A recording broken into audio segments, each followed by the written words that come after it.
अस्सलाम वालेकुम नाज़रीन, I am Bilal Latif. Welcome back my channel आप 23। नाज़रीन, हम आपसे डिस्कस कर रहे थे पंजाब की रस्मों के बारे में। इससे पहले हमने पैदाइश की रस्में डिस्कस की थी। इस वीडियो में हम शादी ब्याह की रस्में डिस्कस करेंगे कि पंजाब में शादी का फंक्शन कैसे होता है, क्या रस्म व रवाज हैं और कैसे ये पाया तकमील को पहुंचता है। हम उनकी मंगनी से लेके बिल्कुल जो बारात वलीमा जो जो फंक्शन होंगे सब आपको बताएंगे। तो अगर आपको नाज़रीन हमारी ये वीडियो अच्छी लगे तो लाइक और शेयर लाजमी कीजिएगा। अगर आप हमारे चैनल पर न्यू हैं तो सब्सक्राइब भी लाजमी कीजिएगा।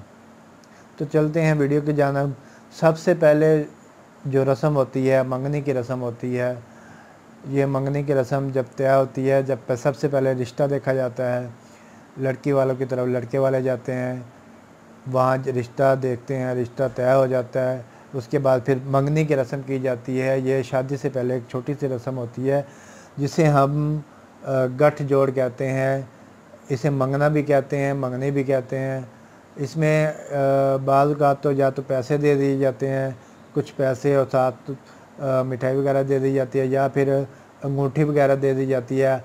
आजकल जदीद दौर है, जदीद दौर के हिसाब से सोशल मीडिया जो आम है, तो उस हिसाब से आजकल जो मंगनी की में अंगूठी या पैसों की बजाय मोबाइल शोबाइल दे दिया जाता है या कोई इस तरह की चीज़ें दे दी जाती हैं।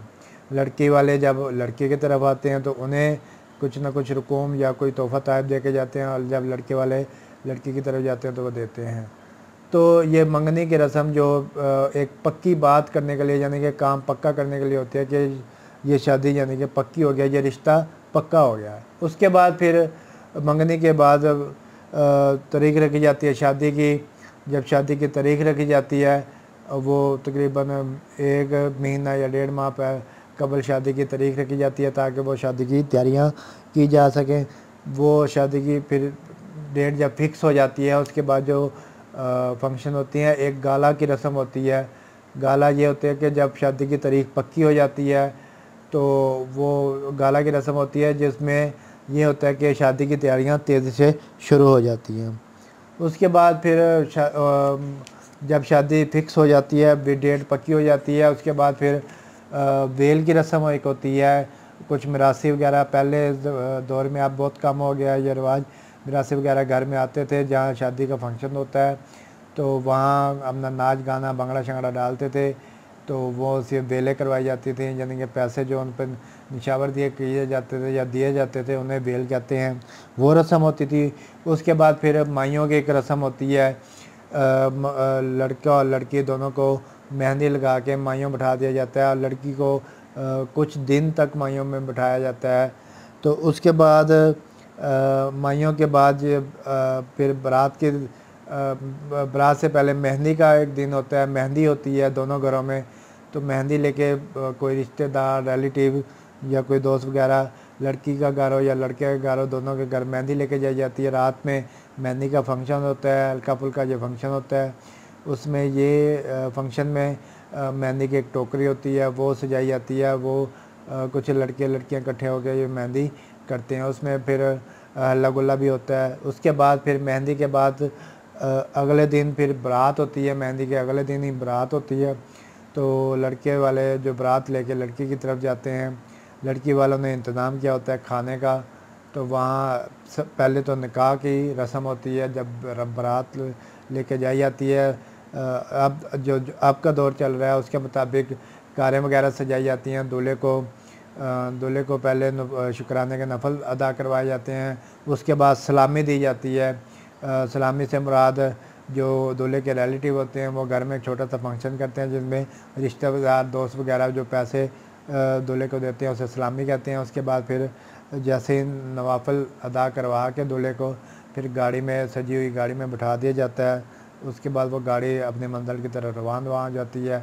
जैसे ही बारात लड़की वाले को घर पहुंचती है वो शानदार इस्तकबाल करते हैं उनका। इस्तकबाल करने के बाद उन्हें फिर मेहमान खाने ले जाते हैं, जहाँ पे आजकल तो मैरिज हाल का रवाज है। मैरिज हाल में ये सारे फंक्शन होते हैं, तो उन्हें कुर्सियों पे बिठाया जाता है और मेहमान नवाजी की तरह ट्रीट किया जाता है। फिर एक मौलवी साहब को बुलाया होता है जो निकाह की रस्म निकाह खां होता है जो निकाह की रस्म अदा करता है। फिर पहले लड़की का निकाह होता है, फिर लड़के का निकाह होता है। जब निकाह मुकम्मल तौर पर हो जाता है फिर दुआ मंगवाई जाती है। उसके बाद फिर बीद एक पूड़ी सी होती है, पूड़ी टाइप, जिसमें मीठी चीज़ें कुछ ऐड कर दी जाती हैं। ये लड़के वाले लेके जाते हैं। निकाह के फ़ौरन बाद ये बीद तकसीम की जाती है सारे मेहमानों में, लड़के वालों की तरफ भी और लड़के वालों की तरफ। उसके बाद फिर खाना शुरू करवा दिया जाता है। खाना छाना मुख्तलिफ़ किस्म के आइटम होते हैं, 1 डिश भी होती है, 2 डिश आइटम भी होते हैं। वो लड़की वालों की मर्ज़ी होती है, जैसे मर्ज़ी ट्रीट करें। उसके बाद भी खाना छाना ख़त्म होने के बाद तो दूध पिलाई की रस्म होती है। दूध पिलाई की रस्म बड़ी आम है। तो लड़की दूल्हे को दुल्हन वाले केबिन में लेके जाया जाता है। वहाँ उसमें फिर दूल्हे और दुल्हन को साथ इकट्ठा बिठाया जाता है। दुल्हन की जो बहन या बहन नहीं है तो उसकी जो कज़न बहन है वो ये रस्म करती हैं। दूल्हे को दूध ऑफ़र करती हैं, दूध पिलाती हैं। दूध पीने के एवज में वो कुछ पैसे डिमांड करती हैं जो दूल्हे को हर सूरत पे करने पड़ते हैं।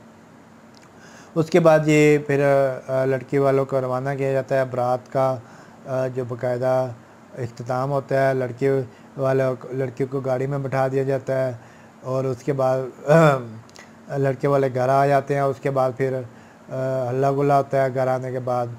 उसके बाद फिर अगले दिन जो होता है वलीमे का एक प्रोग्राम होता है, जो इस शादी ब्याह की लास्ट रस्म होती है वलीमे की।